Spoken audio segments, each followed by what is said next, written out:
Good morning दोस्तों। कल हमने हिंदी साहित्य 1000 प्रश्न उत्तर का मैराथन क्लास शुरू किया था। कल हमारा पार्ट 1 समाप्त हो गया था। आज पार्ट 2 का आरंभ होने जा रहा है और आज भी हम हिंदी साहित्य के महत्वपूर्ण 100 प्रश्न उत्तर डिस्कस करेंगे जो बहुत ही महत्वपूर्ण है। और विभिन्न प्रकार के प्रतियोगी परीक्षाएं जैसे टीजीटी, पीजीटी, नेट और भी जो विभिन्न प्रकार के प्रतियोगी परीक्षाएं हैं उसमें ये प्रश्न पूछा जा सकता है। तो चलिए शुरू करते हैं। पहला सवाल, जहां एक स्थान से उच्चारित होने वाले समान वर्णों की आवृत्ति हो वहां कौन सा अलंकार होता है? बहुत ही महत्वपूर्ण प्रश्न है, आप इसको नोट कर सकते हैं। तो जहां एक स्थान से उच्चारित होने वाले समान वर्णों की आवृत्ति हो वहां कौन सा अलंकार होता है? तो इसका सही उत्तर होगा आपका ऑप्शन नंबर सी, श्रुत्यनुप्रास। तो आपका सी ऑप्शन बिल्कुल यहाँ पे करेक्ट है। चलिए आगे बढ़ते हैं। उजली नगरी चतुर राजा की लेखिका कौन है? तो उजली नगरी चतुर राजा की लेखिका कौन है? तो इसका सही उत्तर होगा आपका option number A, Mannu Bhandari. तो आपका ए ऑप्शन बिल्कुल यहां पे करेक्ट है। प्रेमाश्रम उपन्यास में कहां के किसानों की कथा वर्णित है? यह प्रश्न भी कई बार पूछा गया है। तो प्रेमाश्रम उपन्यास में कहां के किसानों की कथा वर्णित है? तो इसका सही उत्तर होगा आपका ऑप्शन नंबर बी, अवध। तो आपका बी ऑप्शन बिल्कुल यहां पे करेक्ट है। चलिए आगे बढ़ते हैं। विश्व साहित्य में जब कभी भारतीय कहानियों की बात होगी तो प्रेमचंद के साथ जैनेंद्र को जरूर याद किया जाएगा। यह कथन किसका है? बहुत ही महत्वपूर्ण कथन है, एग्जाम में पूछा जा सकता है, तो आप इसको नोट कर सकते हैं। तो विश्व साहित्य में जब कभी भारत, तो यह कथन किसका है कि विश्व साहित्य में जब कभी भारतीय कहानियों की बात होगी तो प्रेमचंद के साथ जैनेंद्र को जरूर याद किया जाएगा। ये किसने कहा है? तो इसका सही उत्तर होगा आपका option number D, doctor Namvar Singh. तो आपका डी ऑप्शन बिल्कुल यहाँ पे सही है। चलिए आगे बढ़ते हैं। तपोभूमि उपन्यास ऋषभ चरण जैन ने किसके सहयोग से लिखा था? तो तपोभूमि उपन्यास ऋषभ चरण जैन ने किसके सहयोग से लिखा था? तो इसका सही उत्तर होगा आपका option number A, Jainendra Kumar. तो आपका ए ऑप्शन बिल्कुल यहां पे करेक्ट है। चलिए आगे बढ़ते हैं। गृह मंत्रालय से राजभाषा पर केंद्रित कौन सी पत्रिका प्रकाशित होती है? यह प्रश्न कई बार पूछा गया है, तो आप इसको नोट कर सकते हैं। तो गृह मंत्रालय से राजभाषा पर केंद्रित कौन सी पत्रिका प्रकाशित होती है? तो इसका सही उत्तर होगा आपका ऑप्शन नंबर डी, राजभाषा भारती। तो आपका डी ऑप्शन बिल्कुल यहाँ पे करेक्ट है। राजभाषा भारती जो है ये गृह मंत्रालय से राजभाषा पर केंद्रित पत्रिका है, तो आप इसको नोट कर सकते हैं, परीक्षा में पूछा जा सकता है। चलिए आगे बढ़ते हैं। शब्द के संकोच का कथाकार किसे कहा जाता है?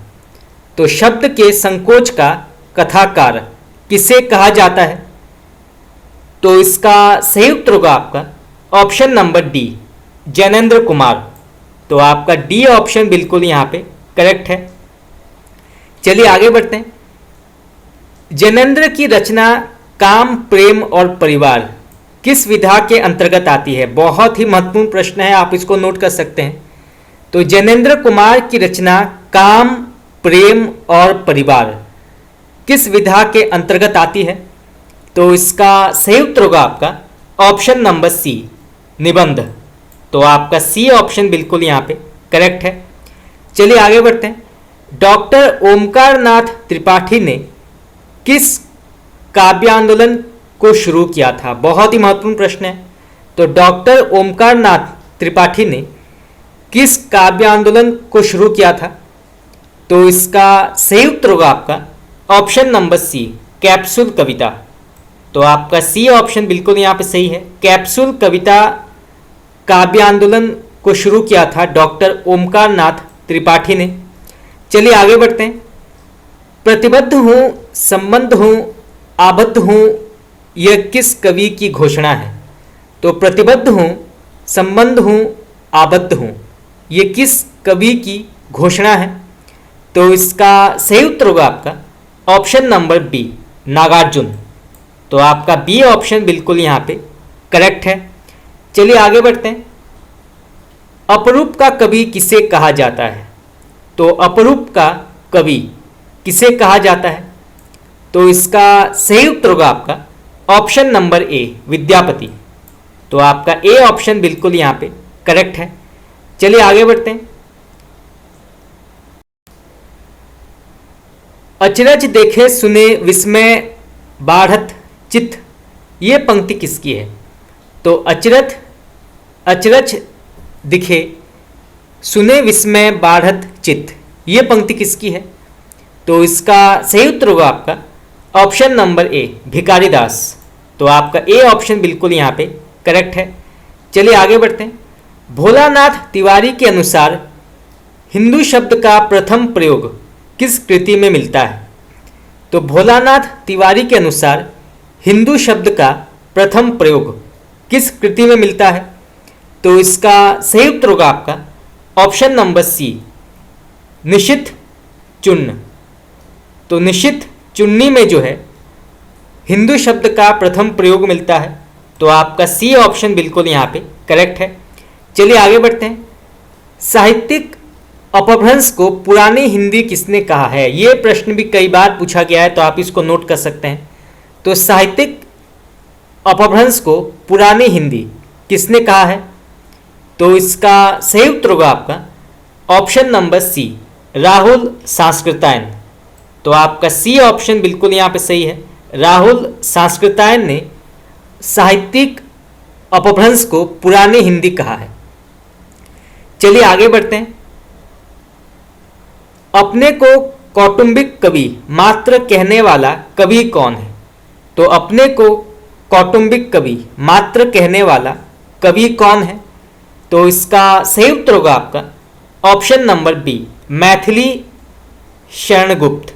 तो आपका बी ऑप्शन बिल्कुल यहाँ पे करेक्ट है। चलिए आगे बढ़ते हैं। छपय छंद किस रासोकार का प्रिय छंद है? ये प्रश्न भी कई बार पूछा गया है, तो आप इसको नोट कर सकते हैं। बहुत ही महत्वपूर्ण प्रश्न है। ये प्रश्न आपका टीजीटी, पीजीटी, नेट कई परीक्षा में पूछा गया है। तो छपय छंद किस रासोकार का प्रिय छंद है? तो इसका सही उत्तर होगा आपका ऑप्शन नंबर डी, चंद बरदाई, जिन्होंने पृथ्वीराज रासो लिखा था। तो इनका सबसे प्रिय छंद है छप्पय। तो आप इसको नोट कर सकते हैं, एग्जाम में पूछा जा सकता है। तो आपका डी ऑप्शन बिल्कुल यहाँ पे सही है, चंद बरदाई। चलिए आगे बढ़ते हैं। आचार्य विश्वनाथ ने निम्नलिखित काव्य शास्त्रीय प्रबंध प्रस्तुत किया है। तो आचार्य विश्वनाथ ने निम्नलिखित काव्य शास्त्रीय प्रबंध प्रस्तुत किया है। तो इनमें से कौन से ग्रंथ की रचना की है? तो इसका सही उत्तर होगा आपका ऑप्शन नंबर सी, साहित्य दर्पण। तो आपका सी ऑप्शन बिल्कुल यहाँ पे करेक्ट है। चलिए आगे बढ़ते हैं। पृथ्वीराज रासो को अर्ध प्रामाणिक मानने वाले विद्वान कौन है? तो पृथ्वीराज रासो को अर्ध प्रामाणिक मानने वाले कवि या विद्वान कौन है? तो इसका सही उत्तर होगा आपका ऑप्शन नंबर डी, आचार्य हजारी प्रसाद द्विवेदी। तो आपका डी ऑप्शन बिल्कुल यहाँ पे करेक्ट है। चलिए आगे बढ़ते हैं। कौन सा ऑप्शन यहाँ पे असंगत है? कौन सा ऑप्शन यहाँ पे गलत है? तो इसका सही उत्तर होगा आपका ऑप्शन नंबर डी, परिंदे। इसके लेखक निर्मल वर्मा है, न कि उपेंद्र नाथ अश्क। तो आपका डी ऑप्शन यहाँ पे गलत होगा। बाकी राजा निर्बंसिया इसके लेखक कमलेश्वर, ये बिल्कुल सही है। मंत्र इसके लेखक मुंशी प्रेमचंद, ये भी बिल्कुल सही है। और तीसरी कसम इसके लेखक फणीश्वर नाथ रेणु, ये भी बिल्कुल सही है। परंतु परिंदे जो है इसके लेखक निर्मल वर्मा है। तो आपका डी ऑप्शन यहाँ पे गलत होगा। और परिंदे कहानी से डॉक्टर नामवर सिंह ने नई कहानी का आरंभ माना था, तो यहाँ से ये भी प्रश्न पूछा जाता है। चलिए आगे बढ़ते हैं। सरबू नरक ठिकाना नाही किस कवि की रचना है? तो सरबू नरक ठिकाना नाही किस कवि की रचना है? तो इसका सही उत्तर होगा आपका option number B, Mahavir Prasad Dwivedi. तो आपका बी ऑप्शन बिल्कुल यहाँ पे करेक्ट है। चलिए आगे बढ़ते हैं। हिंदी साहित्य का वैज्ञानिक इतिहास ग्रंथ के लेखक कौन है? बहुत ही प्रसिद्ध ग्रंथ है, कई बार एग्जाम में पूछा गया है कि हिंदी साहित्य का वैज्ञानिक इतिहास, इस ग्रंथ के लेखक कौन है? तो इसका सही उत्तर होगा आपका option number B, Ganpati Chandragupta. तो आपका बी ऑप्शन बिल्कुल यहाँ पे करेक्ट है। चलिए आगे बढ़ते हैं। पृथ्वीराज रासो को सुख सुखी संवाद द्वारा रचित किसने माना है? यह प्रश्न भी कई बार पूछा गया है। तो पृथ्वीराज रासो को सुख सुखी संवाद द्वारा रचित किसने माना है? तो इसका सही उत्तर होगा आपका ऑप्शन नंबर सी, आचार्य हजारी प्रसाद द्विवेदी। तो आपका सी ऑप्शन बिल्कुल यहाँ पे करेक्ट है। किस छायावादी कवि ने ही संवाद शैली का सर्वाधिक उपयोग किया है? तो किस छायावादी कवि ने संवाद शैली का सर्वाधिक उपयोग किया है? तो इसका सही उत्तर होगा आपका option number D, Suryakant Tripathi Nirala. तो आपका डी ऑप्शन बिल्कुल यहाँ पे करेक्ट है। चलिए आगे बढ़ते हैं। भारत में संस्कृत माँ है, हिंदी बहुरानी और अंग्रेजी नौकरानी, किस विद्वान का कथन है? तो भारत में संस्कृत माँ है, हिंदी बहुरानी और अंग्रेजी नौकरानी है, तो ये किस विद्वान का कथन है? तो इसका सही उत्तर होगा आपका option number A, Kamil bulk. तो आपका ए ऑप्शन बिल्कुल यहाँ पे करेक्ट है। चलिए आगे बढ़ते हैं। जिंदगी नामा उपन्यास की लेखिका कौन है? बहुत ही प्रसिद्ध उपन्यास है, कई बार एग्जाम में पूछा गया है कि जिंदगी नामा उपन्यास की लेखिका कौन है? तो इसका सही उत्तर होगा आपका option number A, Krishna Sobti. तो आपका ए ऑप्शन बिल्कुल यहाँ पे करेक्ट है।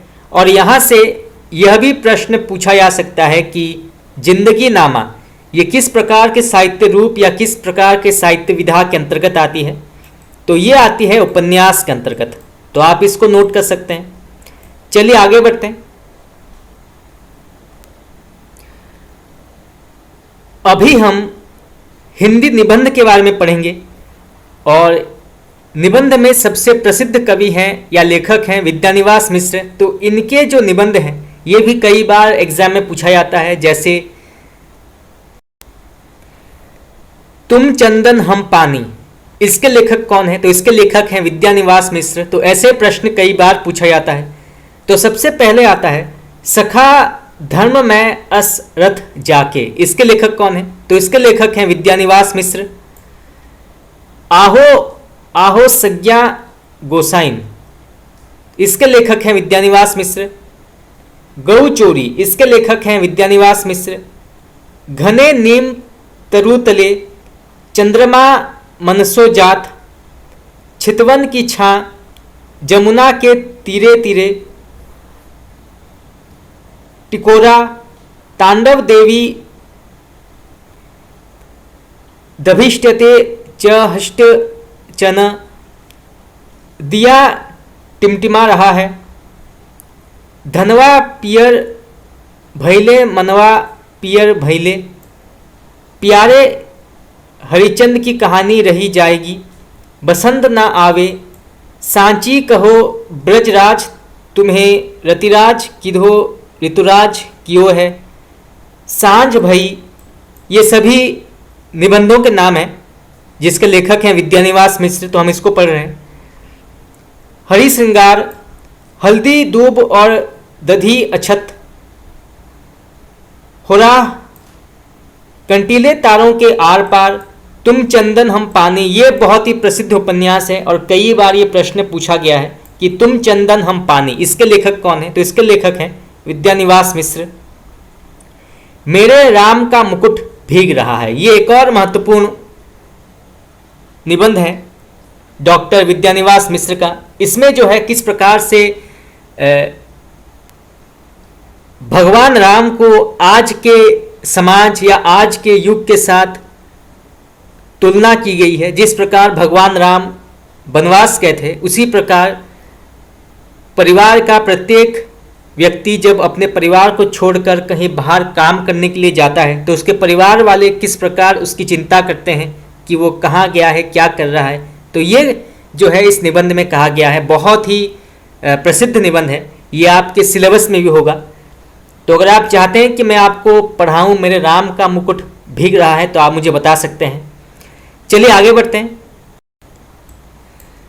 जब तक मानव हृदय में रागात्मकता का अवशेष रहेगा तब तक बच्चन की कविता का आकर्षण चिरंतन एवं चिरस्थायी रहेगा। ये कथन किसका है? तो जब तक मानव हृदय में रागात्मकता का अवशेष रहेगा तब तक बच्चन की कविता का आकर्षण चिरंतन एवं चिरस्थायी रहेगा। ये कथन किसका है? तो इसका सही उत्तर होगा आपका गणपति चंद्रगुप्त।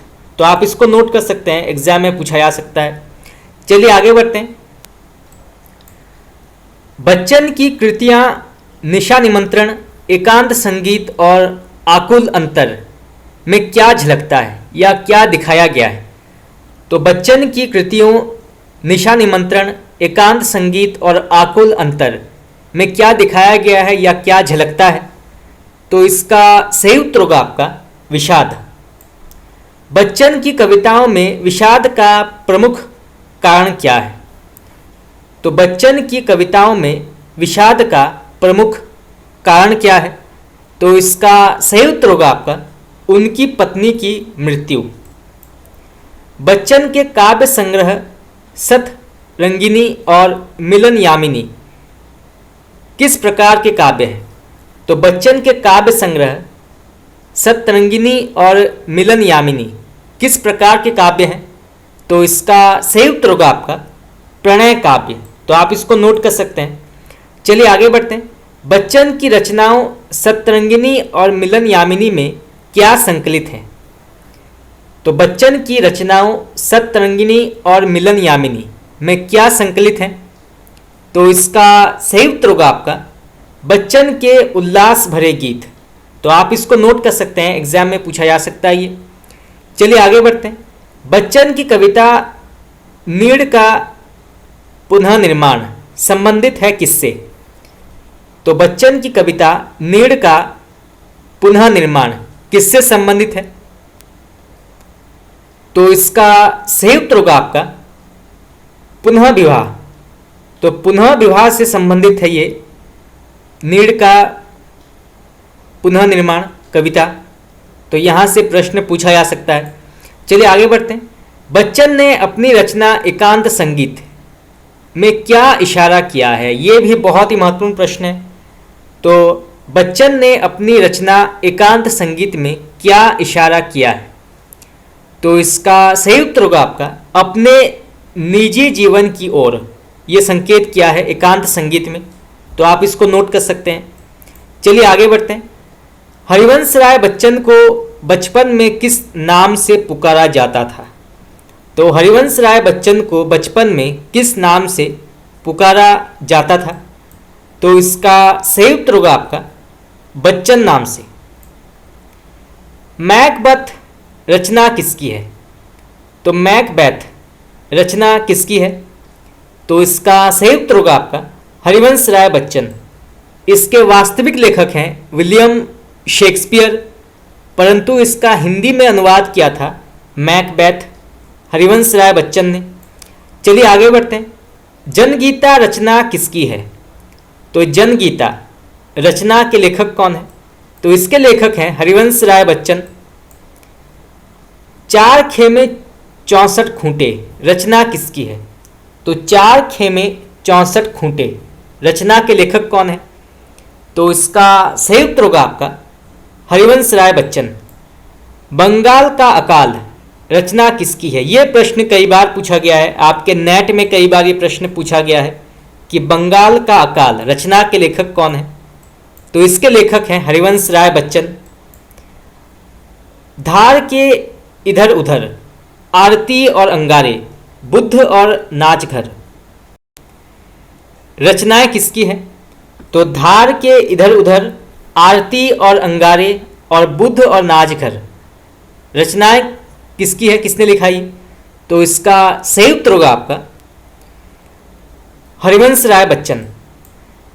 चलिए आगे बढ़ते हैं। त्रिभंगिमा के लेखक कौन है? तो त्रिभंगिमा कविता के लेखक कौन है? तो इसका सही उत्तर होगा आपका हरिवंश राय बच्चन।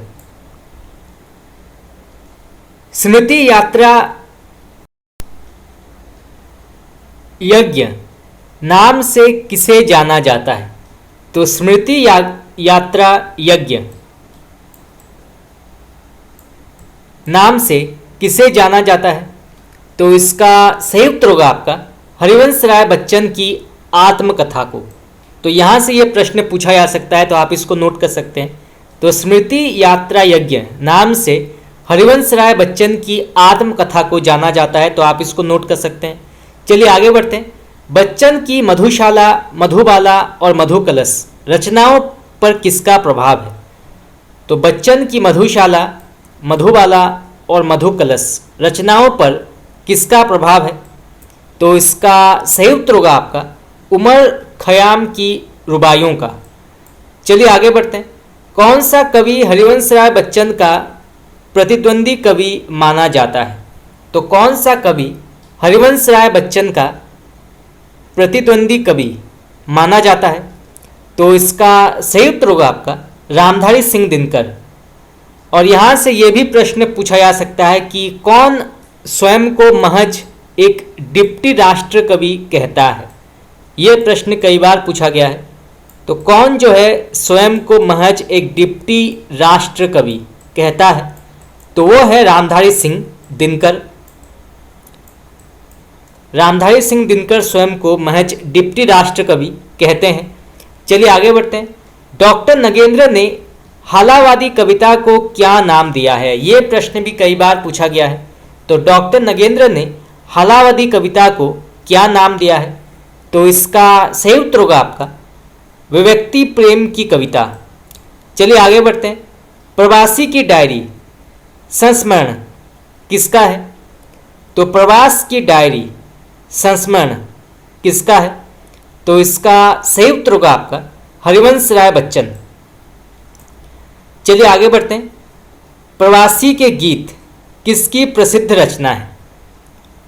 तो प्रवासी के गीत किसकी प्रसिद्ध रचना है?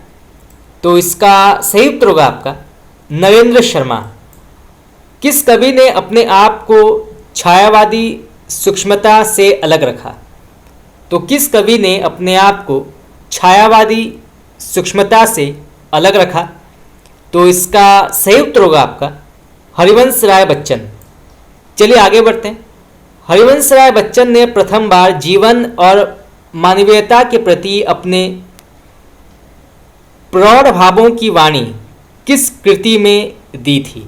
तो फिर से पढ़ते हैं। हरिवंश राय बच्चन ने प्रथम बार जीवन और मानवीयता के प्रति अपने प्रौढ़ भावों की वाणी किस कृति में दी थी? तो इसका सही उत्तर होगा आपका प्रणय पत्रिका। तो प्रणय पत्रिका में जो है उन्होंने सबसे पहले इसका परिचय दिया था। तो आपका प्रणय पत्रिका यहाँ पे सही उत्तर होगा। चलिए आगे बढ़ते हैं। आत्मपरिचय कविता किस संग्रह में संग्रहित है? तो आत्मपरिचय कविता जो है ये किस संग्रह में संग्रहित है?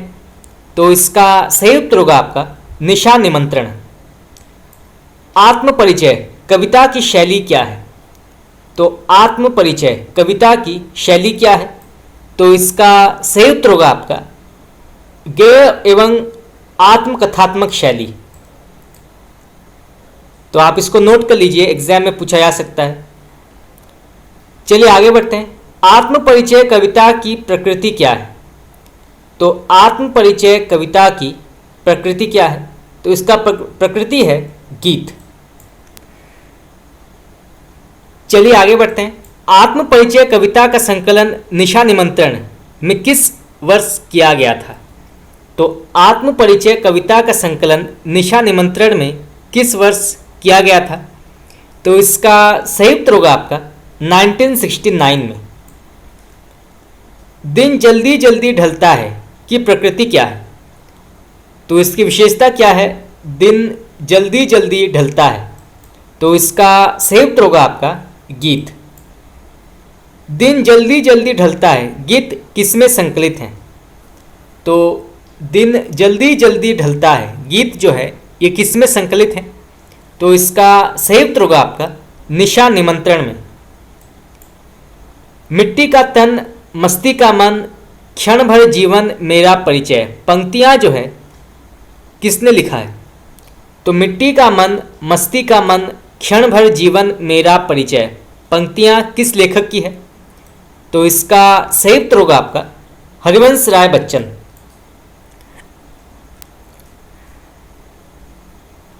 चलिए आगे बढ़ते हैं। हिंदुस्तानी भाषा का रूप क्या है? तो हिंदुस्तानी भाषा का रूप क्या है? तो इसका सही उत्तर होगा आपका हिंदी उर्दू मिश्रित। तो आप इसको नोट कर सकते हैं, एग्जाम में पूछा जा सकता है ये। पश्चिमी हिंदी वर्ग की बोली नहीं है, तो कौन सा जो है एक पश्चिमी हिंदी वर्ग के अंतर्गत नहीं आता है? तो वो है छत्तीसगढ़ी। छत्तीसगढ़ी जो है ये पूर्वी हिंदी के अंतर्गत आता है। अवधी, बघेली और छत्तीसगढ़ी ये पूर्वी हिंदी के अंतर्गत आते हैं, परंतु पश्चिमी हिंदी के अंतर्गत आते हैं खड़ी बोली और ब्रज भाषा। ये जो है ये पश्चिमी हिंदी के अंतर्गत बोली जाती है। चलिए आगे बढ़ते हैं। वर्तमान समय में संविधान द्वारा स्वीकृत भाषाओं की संख्या क्या है? तो वर्तमान समय में संविधान द्वारा स्वीकृत भाषाओं की संख्या क्या है? तो इसका सही उत्तर होगा आपका 22। चलिए आगे बढ़ते हैं। ग्रीम नियम का संबंध किससे है? तो ग्रीम नियम इसका संबंध किससे है? तो इसका संबंध है स्वनेम विज्ञान से। नंददास की रचना जिसका संबंध नायक नायिका भेद से है उसका नाम क्या है? ये प्रश्न कई बार पूछा गया है, तो आप इसको नोट कर सकते हैं। तो नंददास की रचना जिसका संबंध नायक नायिका भेद से है उसका नाम क्या है? तो इसका सही उत्तर होगा आपका रस मंजरी। आनंद कादम्बिनी के संस्थापक कौन थे? तो आनंद कादम्बिनी के संस्थापक कौन थे? इस पत्रिका के संस्थापक कौन थे?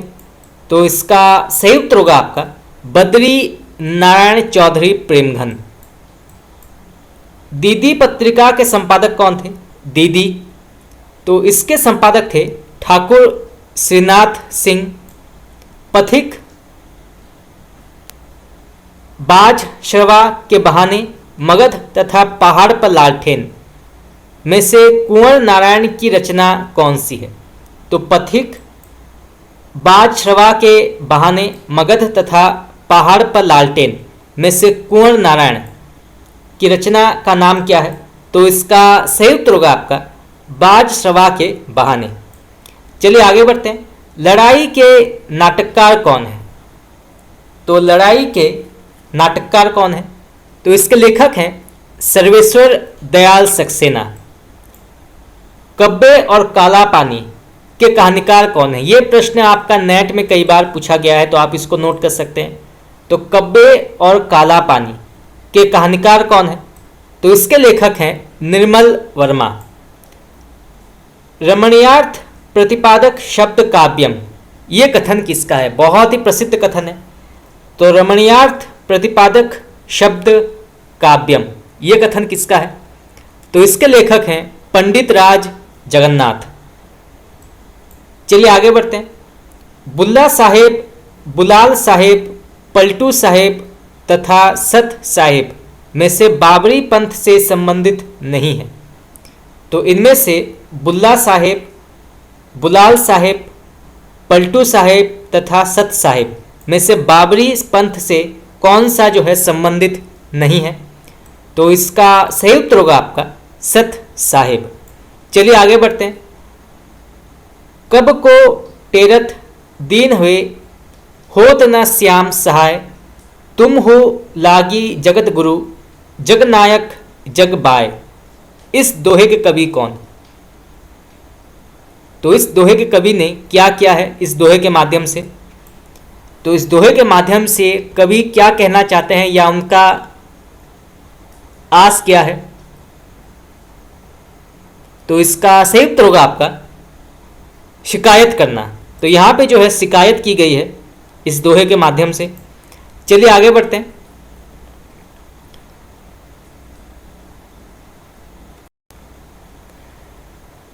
सबंगी रचना किसकी है? तो सबंगी रचना किसकी है? तो इसके लेखक हैं रजब। प्रगतिशील लेखक संघ की स्थापना भारतवर्ष में कब हुई थी? ये प्रश्न कई बार पूछा गया है। तो प्रगतिशील लेखक संघ की स्थापना भारतवर्ष में कब हुई थी? तो इसका सही उत्तर होगा आपका 1936 में। दक्षिण भारत हिंदी प्रचार सभा का मुख्यालय कहाँ है? तो दक्षिण भारत हिंदी प्रचार सभा का मुख्यालय कहाँ है? तो इसका सही उत्तर होगा आपका मद्रास में। हिंदुस्तानी पत्रिका का प्रकाशन कब प्रारंभ किया गया था या किसके द्वारा प्रारंभ किया गया था? तो हिंदुस्तानी पत्रिका का प्रकाशन किसने आरंभ किया था? तो ये क्या था? हिंदुस्तानी अकादमी ने। तो आप इसको नोट कर सकते हैं, एग्जाम में पूछा जा सकता है। चलिए आगे बढ़ते हैं। शेष स्मृतियां संस्मरण के लेखक कौन है? तो शेष स्मृतियां संस्मरण के लेखक कौन है? तो इसके लेखक हैं रघुवीर सिंह। चलिए आगे बढ़ते हैं। झांकियां निकलती है ढोंग अविश्वास की, बदबू आती है मरी हुई बात की, इस हवा में अब नहीं डोलूंगा, नहीं नहीं मैं यह खिड़की नहीं खोलूंगा। ये पंक्ति किसकी है? तो फिर से पढ़ते हैं। झांकियां निकलती हैं ढोंग अविश्वास की, बदबू आती है मरी हुई बात की, इस हवा में अब नहीं डोलूंगा, नहीं नहीं मैं यह खिड़की नहीं खोलूंगा। तो इसके लेखक कौन है? तो ये लिखा है सर्वेश्वर दयाल सक्सेना ने। तो फ्रेंड्स आज के लिए इतना ही। आज हमने कुछ और 100 महत्वपूर्ण हिंदी साहित्य के प्रश्न उत्तर डिस्कस किए। तो आप इसको नोट कर सकते हैं। इनसे जुड़े कई प्रश्न जो है एग्जाम में पूछे जाते हैं। तो अगर आपको ये क्लास अच्छा लगा तो आप मुझे बता सकते हैं कमेंट करके। तो आज के लिए इतना ही। आपका बहुत बहुत धन्यवाद।